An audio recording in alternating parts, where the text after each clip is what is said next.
Hello friends, welcome to ज्ञान अभियान। तो हम बात करने वाले हैं आज की क्लास में बिल्कुल वही जैसे हमने पिछली अपनी क्लास में बात की थी कि यदि आप बीएड थर्ड सेमेस्टर के स्टूडेंट हैं, आप बीएड कर रहे हैं तो आपको बहुत सारे प्लान बनाने होते हैं।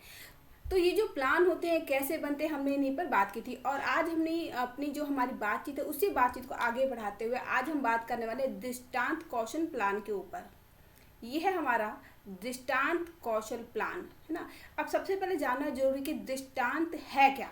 दृष्टांत मतलब होता है एक तरीके से उदाहरण, है ना। दृष्टांत जिसको हम देख सकते हैं और ऐसा उदाहरण जो हमारे आसपास का हो, जो हमारी डेली रूटीन है, जो हमारी दिनचर्या है, ऐसी दिनचर्या से हमारे जो डेली रूटीन की लाइफ है उससे जुड़ा हुआ हो, ऐसे उदाहरण ही दृष्टांत कौशल प्लान के अंदर आते हैं। यानी कि दृष्टांत का मतलब ही होता है उदाहरण जिसे हम देख सकते हैं। किसे देखेंगे? जो हमारे आसपास की चीजें जो डेली हो रही हैं।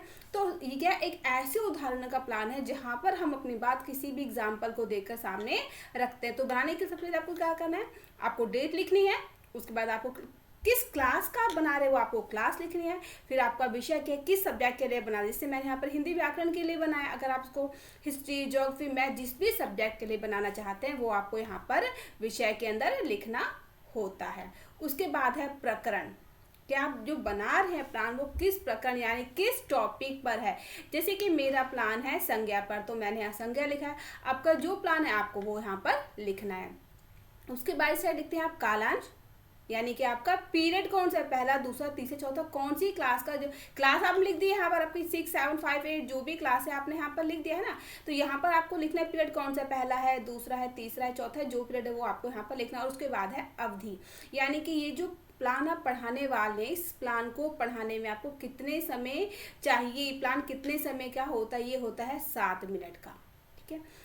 अब देखिए यहाँ पे जो हम बनाते हैं हमें सबसे पहले क्या करना है, जो हमारे पास नोटबुक है अपने उसको हमें 4 भागों में यहाँ पर 4 भाग में या 3 भाग में भी आप कर सकते हैं। जैसे कि पहला होता है सीरियल नंबर के लिए, या फिर आप साथ में सीरियल लिख सकते हैं। दूसरा है छात्रा अध्यापिका क्रिया यानी टीचर एक्टिविटीज, है ना। उसके तीसरा या दूसरा जो भी आप कहना चाहिए, अगर आप क्रमांक संख्या यहाँ पे बिल्कुल सेपरेट बना लेते हैं, यहाँ पर आपका सीरियल नंबर अगर आप डाल देते हैं तो आपका पहला सीरियल नंबर, दूसरा छात्रा अध्यापिका क्रिया, तीसरा होगा छात्र छात्रा क्रिया और चौथा श्यामपट कार्य।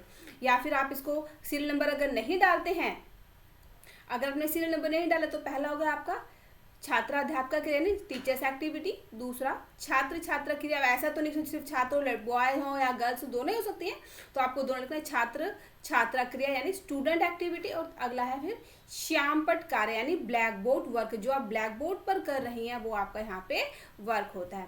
अब देखिए मैंने क्या किया कि अपने प्लान को दृष्टांत कौशल के लिए मैंने कितने अच्छे उदाहरणों को यहाँ पर लिया है। जैसे कि मैंने पहला उदाहरण लिया है कि यह मीरा की गुड़िया है ना। और मैंने क्या किया, जो गुड़िया है वो यहाँ पर ब्लैक बोर्ड के ऊपर बना दी, गुड़िया मैंने बनाई है। अब इस वाक्य में क्या किया, इस वाक्य में कौन कौन से नाम आए हैं। वाक्य क्या था, यह मीरा की गुड़िया, इस वाक्य में कौन कौन से नाम आए, यहाँ पे 2 नाम आए हैं, एक है मीरा और एक है गुड़िया। मीरा क्या व्यक्ति का नाम है और गुड़िया वस्तु का नाम है। तो ये प्रश्न किसने किया, टीचर ने, यानी छात्रा अध्यापिका के स्टूडेंट एक्टिविटी में हमने लिखा कि यह मीरा की गुड़िया है। और जब हमने बच्चों से पूछा कि इस वाक्य में कौन कौन से नाम, तो बच्चों ने क्या बताया, स्टूडेंट एक्टिविटी में क्या बताया उन्होंने कि मीरा और गुड़िया के नाम, और मीरा के एक व्यक्ति का नाम और गुड़िया एक वस्तु का नाम है। अब उसी तरह से हमने सेकंड क्वेश्चन क्या करा कि मोहन, ये क्वेश्चन इनको बताया गया कि मोहन कल मुंबई जाएगा, वाक्य है ये मोहन कल मुंबई जाएगा। इस वाक्य में क्या पूछा टीचर ने, यानी मैंने, कि इस वाक्य में कौन कौन से नाम आए हैं। वाक्य क्या है, मोहन कल मुंबई जाएगा। अब जब टीचर ने क्वेश्चन कहा कि भाई मोहन कल मुंबई जाएगा, इस वाक्य में कौन कौन से नाम आए, तो बच्चों ने क्या बताया, स्टूडेंट एक्टिविटी में आएगा मोहन और मुंबई। यहाँ पे मोहन क्या व्यक्ति का नाम है और मुंबई स्थान का नाम है। अब इस हमने जब 2 एग्जाम्पल देके हमने अपनी बात को बच्चों के सामने रख दिया, तो फिर हमने क्या किया, बच्चों से एग्जाम्पल पूछा ताकि हमें पता चले बच्चे जो हम बताना चाह रहे हैं, बच्चों को जो समझाना चाह रहे हैं वो कॉन्सेप्ट उनका क्लियर हुआ है। यानी फिर मैं क्या किया, बच्चों से क्वेश्चन पूछा कि अन्य कोई ऐसा ही उदाहरण बताइए। बच्चों से क्वेश्चन किया क्योंकि हमने उनको 2 उदाहरण देकर उनको समझा दिया था कि हम उनसे क्या बताना चाह रहे हैं, क्या जानना चाह रहे हैं। अब बच्चे हमारे एग्जाम्पल्स को कितना समझे ये हम उनसे क्वेश्चन लेकर पूछ सकते हैं। अब स्टूडेंट एक्टिविटी में बच्चों ने क्या जवाब दिया, माँ बाजार से किताब लाई, यह राधा की साइकिल है। माँ बाजार से किताब लाई, यहाँ पे किताब का जो फोटो बना दिया है। अब फिर क्या हुआ, जब बच्चे समझ गए तो तुमने उदाहरण भी दे दिया। अब इन सभी उदाहरणों से आपने क्या समझा? अब जो एग्जाम्पल दिए थे इतने सारे कि भाई मोहन कल मुंबई जाएगा, यह है मीरा की गुड़िया है, माँ बाजार से किताब लाई, या राधा की साइकिल है, इन उदाहरणों से क्या समझा? तो बच्चों ने क्या बताया कि ये जो सारे के सारे हमने एग्जाम्पल दिए हैं, इतने सारे है ना, ये जो इतने सारे एग्जाम्पल दिए हैं, इन उदाहरणों से बच्चों ने क्या सीखा कि नाम बताने वाले शब्दों की जानकारी मिलती है। ये शब्द क्या नाम बता रहे हैं। माँ बाजार से किताब लाई, है ना, बाजार से कहाँ से? मार्केट से, एक ऐसी जगह जहाँ पे सामान मिलता है, किताब जिसे हम पढ़ते हैं। राधा व्यक्ति का नाम, साइकिल वस्तु का नाम है, मुंबई एक जगह का नाम है। तो सारे एग्जाम्पल से हमें क्या पता चला कि नाम बताने वाले शब्दों की जानकारी मिलती है। ये जितने भी एग्जाम्पल हमने दिए ये नाम बताने वाले शब्द हैं। और फिर अध्यापिका ने क्या कहा कि नाम बताने वाले शब्द क्या कहलाते हैं? संज्ञा कहलाते हैं। टीचर ने जो नाम बताने शब्दों को पता चल गया बच्चों को भी, जो सारे वाक्य वो नाम किसी ना किसी चीज का नाम बता रहे हैं, तो टीचर को समझाया कि जो नाम बताने वाले शब्द हैं इन्हें हम संज्ञा के नाम से जानते हैं। और उसी वाक्य को बच्चों ने फिर से दोहराया, नाम बताने वाले शब्द संज्ञा कहलाते हैं। अब हमने नाम क्या क्या उनको ब्लैक बोर्ड पे लिखा है, मीरा, गुड़िया, मोहन, मुंबई, माँ, बाजार, किताब, राधा और साइकिल। जो नाम वाले शब्द है वो सारे के सारे शब्द हमने यहाँ ब्लैक बोर्ड पर लिख दिए। तो ये है दृष्टांत कौशल, जो हमारे आसपास से हम उदाहरण देते ताकि जो बच्चे वो आसानी से हमारी बात को समझ सकें। अब इसके बाद है इसकी टेबल, निरीक्षण तालिका, है ना। इसमें हमें क्या करना है, हमें पहले क्रमांक यानी सीरियल नंबर, फिर घटक लिखने हैं, और फिर हमें इसको 3 भागों में बराबर बराबर हिस्सों में बांटना है। फिर उन्हीं 3 भागों को हमें अलग अलग 3 भागों में भी बांट लेना है, जिसमें कि पहला भाग बनता है बिल्कुल नहीं, दूसरा सामान्य, तीसरा बहुत अधिक। इसमें हम नंबरिंग करते हैं 0, 1, 2, फिर हमने डैश कर दिया, यहाँ पे 3 छोड़ देंगे, यहाँ साइड में 4, 5, 6। अब हमें क्या करना है कि दृष्टांतों की समुचित संख्या। अब हमें ये देखना है कि हमने जो दृष्टांत, जो उदाहरण दिए हैं वो कितने दिए हैं, 1, 2, बहुत ज़्यादा दे दिए, बिल्कुल नहीं दिए, या फिर नॉर्मल 3-4 दिए हैं। तो जितने हमने उदाहरण दिए हैं वो हमें यहाँ पर लिखना है। अगर हमने एग्जाम्पल 1 भी नहीं दिया तो बिल्कुल नहीं है, 0 हो जाएगा। और अगर हमें 3 दिए हैं तो हमें यहाँ 3 पर एक टैली का ऐसा निशान लगा दो। अगर बहुत ज़्यादा दिए, 4 दिए, 5 दिए, 6 दिए, तो अगर हमें 5 दिए तो हम यहाँ लगाएंगे, 6 दिए तो हम यहाँ लगाएंगे, जितने हमने उदाहरण दिए हैं वो हम यहाँ पर लगा देंगे।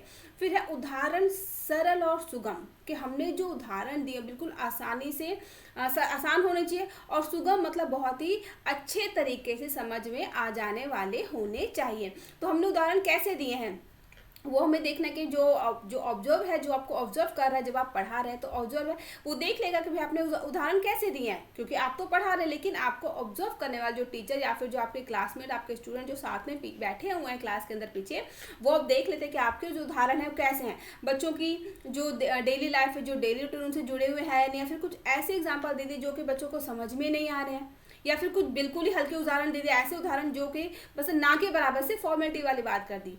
तो जो भी आपने उदाहरण दिए वो किस कैटेगरी, बहुत अच्छे हैं, नॉर्मल है, बहुत ज़्यादा है, तो वो आपको यहाँ पर टिक करना। मान लीजिए मैंने उदाहरण दिए बिल्कुल सामान्य दिन है, टिक कर देती हूँ। फिर दृष्टांतों की प्रासंगिकता, के जो हमारे उदाहरण है वो बिल्कुल अपने प्रसंग से जुड़े हुए हैं या नहीं। ऐसा तो नहीं कि हमें जो है एग्जाम्पल हमें जो कुछ समझाने के लिए देना है कि संज्ञा क्या है, उदाहरण दे रहे सर्वनाम का, ऐसा भी नहीं होना चाहिए। तो उदाहरण जो है रोचक होना चाहिए, ऐसे उदाहरण जिसमें बच्चों को मजा आए, बच्चों उसमें इंटरेस्ट लेकर उसको सीखने का, समझने का प्रयास करें। दृष्टांतों की उपयुक्तता, जो उदाहरण हम दे रहे हैं वो हमारे टॉपिक से इस तरह से जुड़े होने चाहिए कि उनसे हमारा टॉपिक जो है निकल के बाहर आ जाए, बच्चे उस बात को समझ सकें। अब जो उदाहरण आप दे रहे हैं वो मतलब बहुत ही हल्के हैं, कैसे हैं, वो उसके आपको यहाँ पर टैली लगाने। मान लीजिए मेरे उदाहरण जो है बिल्कुल उपयुक्त है तो हमने यहाँ टैली लगा दिया है, बहुत ज़्यादा है तो हम यहाँ लगा देंगे। छात्रों की सहभागिता, कि आप जो उदाहरण देकर बच्चों से पूछ रहे हैं, बच्चे जो रिप्लाई कर रहे हैं, तो वो जो उसमें सारे बच्चे पार्टिसिपेट कर रहे हैं या नहीं कर रहे। सिर्फ ऐसा तो नहीं कि जो आगे बैठे 1 या 2 बच्चे सिर्फ वही बोल रहे हैं, पीछे वाले बच्चे बोल ही नहीं रहे हैं, सुन ही नहीं रहे हैं। तो सारे बच्चों से पार्टिसिपेट कर रहे हैं कि नहीं कर रहे हैं, वो आपको यहाँ लगे। अगर बच्चे बिल्कुल भी नहीं कर रहे हैं तो आप यहाँ लगा देंगे साम बिल्कुल नहीं में। अगर नॉर्मल बच्चे कर रहे हैं तो आप यहाँ लगाएंगे, सभी बच्चे कर रहे हैं तो आप यहाँ लगा देंगे, यहाँ लगा देंगे। उसके बाद है छात्रों के स्तर के अनुकूल, यानी कि हम जो क्वेश्चन दे रहे हैं बच्चों की क्लास, बच्चों की एज के हिसाब से ही होने चाहिए।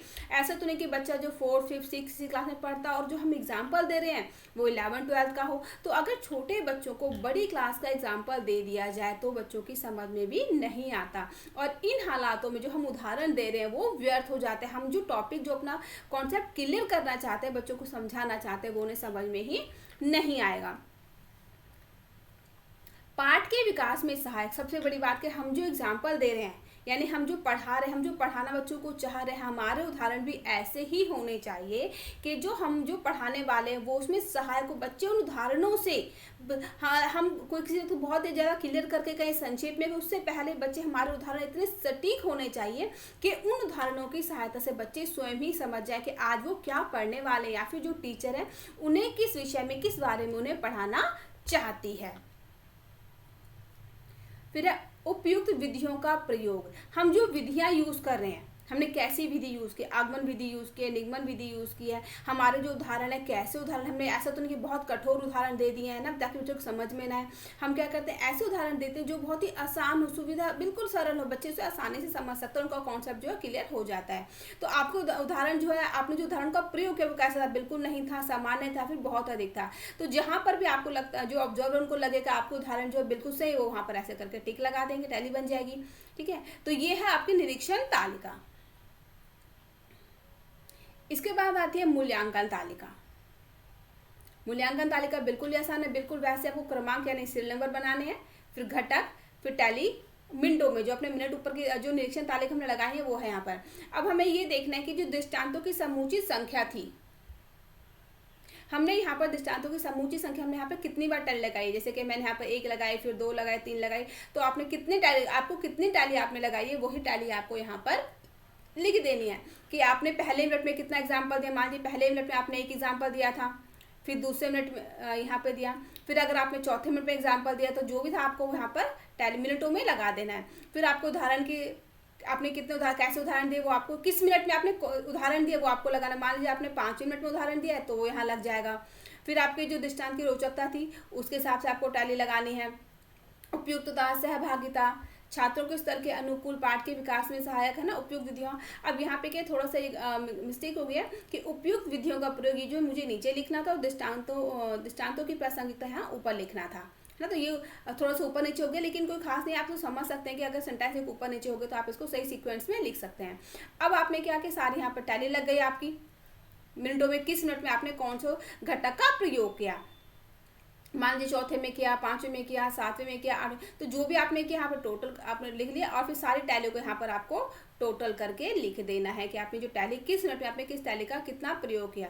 मान लीजिए हमने जो उदाहरण दिए थे, हमने 3-4 उदाहरण दिए, तो यहाँ पर आपका 4 आ जाएगा, 5 आ जाएगा, है ना। तो जो भी आपकी जितनी टैली थी आपको यहाँ पर टोटल करके लिख देनी है। तो मुझे उम्मीद है कि जो दृष्टांत कौशल अभी हमने पढ़ा आप आसानी से बहुत ही अच्छे तरीके से समझ गए, और अब जब आप अपने प्लान के लिए ना, अपने बीएड के सेमेस्टर में जब अपने प्लान बनाएंगे तो आपको कोई भी परेशानी या प्रॉब्लम नहीं होगी।